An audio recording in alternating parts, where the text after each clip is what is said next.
Hello दोस्तों, कैसे हैं आप सभी? बढ़िया है ना? बढ़िया होना चाहिए।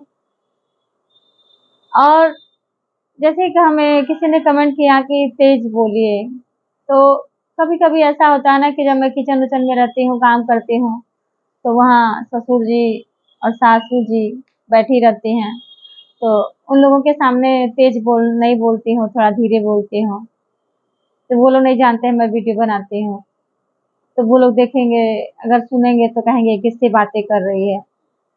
इसके लिए थोड़ा धीरे बोलना पड़ता है, तो उसके लिए मैं क्षमा चाहती हूँ, लेकिन मैं कोशिश करूँगी कि और तेज़ बोलने के लिए और आप लोगों तक अपनी बात कहने के लिए, अपनी आवाज़ पहुँचाने के लिए।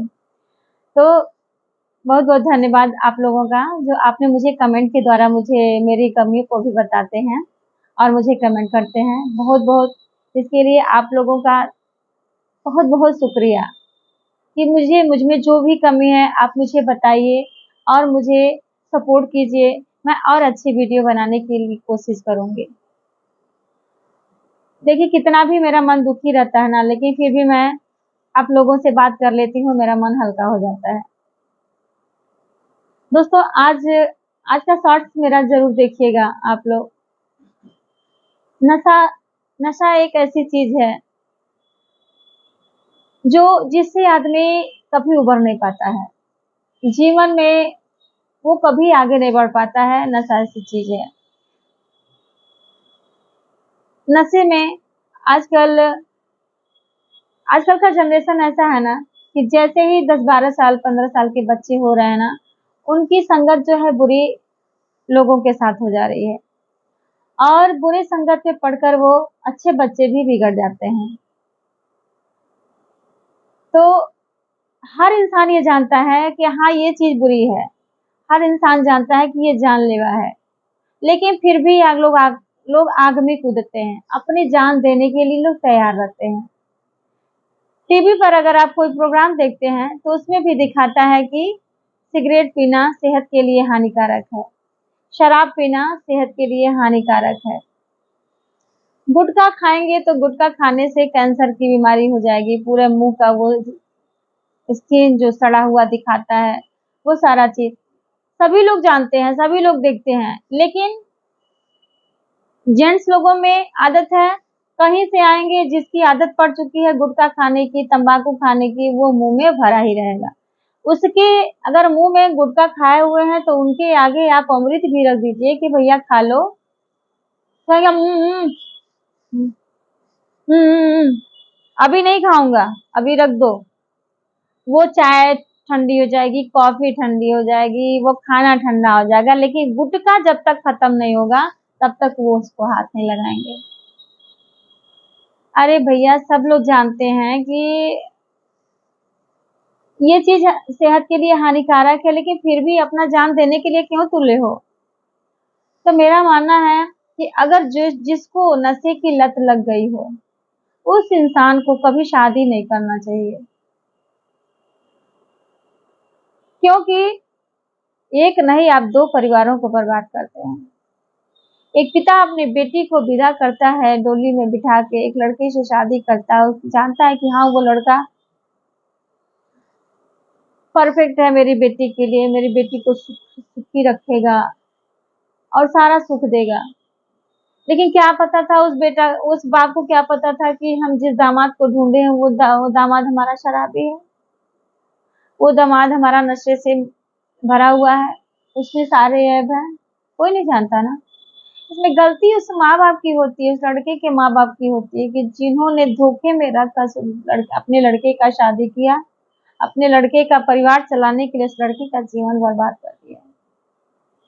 नहीं बेटी का बाप तो नहीं ना जाना कि मैं अपनी बेटी को आग में झोंक रहा हूँ। वो तो जाना मेरी बेटी जा रही है, ससुराल जा रही है अपने, सुखी जीवन जिएगी, सारा सुख है, ऐशो आराम है उसके पास। लेकिन होता क्या है एक दिन जब लड़की जाती है ससुराल, तो ससुराल जाने के बाद उसको पता चलता है कि उसके घरवाले कैसे हैं, उसका पति कैसा है। उसके पति की अच्छाइयाँ, बुराइयाँ सब उसको तब उसके जाने के बाद पता चलता है। तो कहते हैं ना चिड़िया चुग गई खेत तो फिर पछताने से क्या फायदा। अब तो जो होना था हो गया। देहाती कहावत में लोग कहते हैं भइल बियाह मोर करबे का। तो अब तो ब्याह हो गया, उसको तो कोई टाल नहीं सकता। अब वो तो जन्मों जन्मों का 7 जन्मों का बंधन जो जुड़ा होता है एक पति पत्नी का, चाहे वो पति कैसा भी हो, उसको निभाना पड़ता है। एक पत्नी अपना सब कुछ घर द्वार माँ बाप अपने सारे सुख ऐश्वर्य छोड़ के आती है पति के, और वो पति अगर इस तरह से हो फिर उसका लाइफ तो बर्बाद ही है ना। फिर उसे जीवन में कहाँ सुख मिला, कोई सुख नहीं मिला। और एक बात और मैं आप लोगों से कहना चाहूंगी, प्लीज मेरा वीडियो पूरा देखिएगा, आज मेरी बात पूरा सुनिएगा आप लोग। हर माँ बाप यही सोचते हैं, लड़के के माँ बाप सोचते हैं बीवी आएगी तो मेरा बेटा सुधर जाएगा, बीवी उसकी उसकी शादी कर देंगे, उसकी औरत आएगी तो उसको सुधार देगी। अरे जब माँ बाप नहीं सुधार पा रहे हैं तो बीवी क्या सुधार पाएगी। बीवी को जब वो अपने मुट्ठी में करके रखेगा, बीवी की एक बात नहीं सुनेगा, तो बीवी क्या कर सकती है। बीवी उसके लिए मन्नतें मान सकती है, उसके लिए तपस्या कर सकती है, पूजा व्रत कर सकती है, भगवान से प्रार्थना कर सकती है।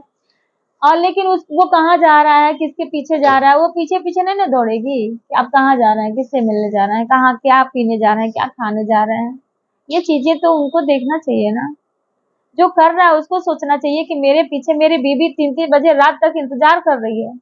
मेरी बीबी मेरे घर में भूखी प्यासी मेरा इंतजार करी, मैं खा जाऊंगा, खाना खाऊंगा तो खाएगी। लेकिन उस इंसान को उस जगह तो उस बीबी की याद नहीं आती है, वो तो सिर्फ अपने मौज मस्ती में लगा रहता है। और फिर वो एक दिन क्या होता है कि जब नशा जो है चरम सीमा पे पहुंच जाता है ना, तो उसको कोई पहले तो लोग चोरी चुपे पीते हैं कि हाँ माँ न जाने, बाप न जाने, बीबी न जाने। तो बीबी कैसा नहीं जानेगी, बीबी के तो पास में ही रहना है तो उसको तो जानना ही है जानना। तो बीबी अपना सब कुछ, हाँ चलो मेरा पति है, सब कुछ बर्दाश्त करती गई। लेकिन एक दिन क्या हुआ कि जब वही चोरी छुपे पीते पीते आदमी चरम सीमा पे वो नशा पहुंच जाता है, एक दिन उसका अंत हो जाता है। कहते हैं ना पाप का घड़ा जब भर जाता है तो एक दिन तो फूटना ही फूटना है। फिर जब उस स्थिति में जब उस पति की मृत्यु हो जाती है, एक नवयुवक की, अभी कम उम्र में ही, कोई 30-35 साल का है, कोई 40 साल का है, कोई 45 साल का है, हद से हद 50 साल का है, इतने में ही सबकी दुनिया खत्म। पहले के लोग देख, अभी हमारे नाना जी भी मरे हैं, हमारी सासू माँ के पिताजी हैं, अभी मरे थे, अभी 1 महीना हुआ। 104 साल हो गया था उनको, इतने एज से वो जिए हैं और कोई बीमारी नहीं थी। बस हाँ एक्सीडेंट में उनका पैर कट गया था, इसी की वजह से थोड़ा बहुत ग्रस्त। तो आजकल कहाँ कोई 50 नहीं पूरा कर पा रहा है, क्यों।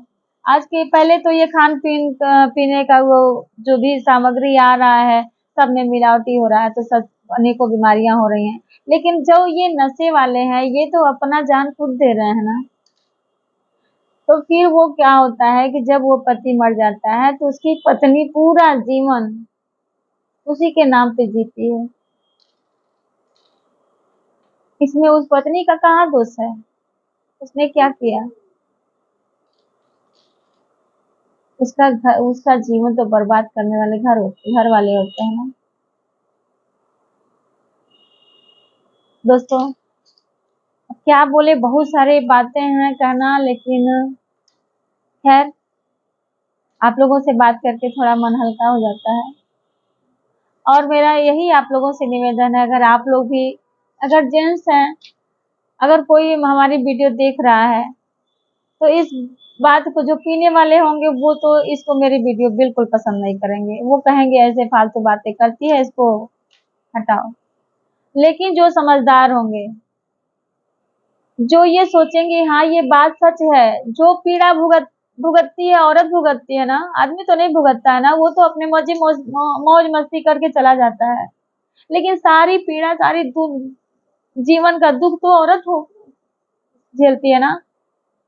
तो फिर आप उस चीज को क्यों नहीं समझते हैं? अगर आप दारू पी रहे हैं तो प्लीज मेरा रिक्वेस्ट है आप लोगों से, अगर कोई दारू पी रहा है, गुटखा खा रहे, कोई भी नशा आपके अंदर है, तो प्लीज आप उन चीजों को छोड़ दीजिए और अपने सेहत पे, अपने परिवार पे ध्यान दीजिए। ये दुनिया, ये जीवन जो है ना बहुत अनमोल है। कहते हैं ना 84,000 योनि के बाद मनुष्य का जन्म मिलता है।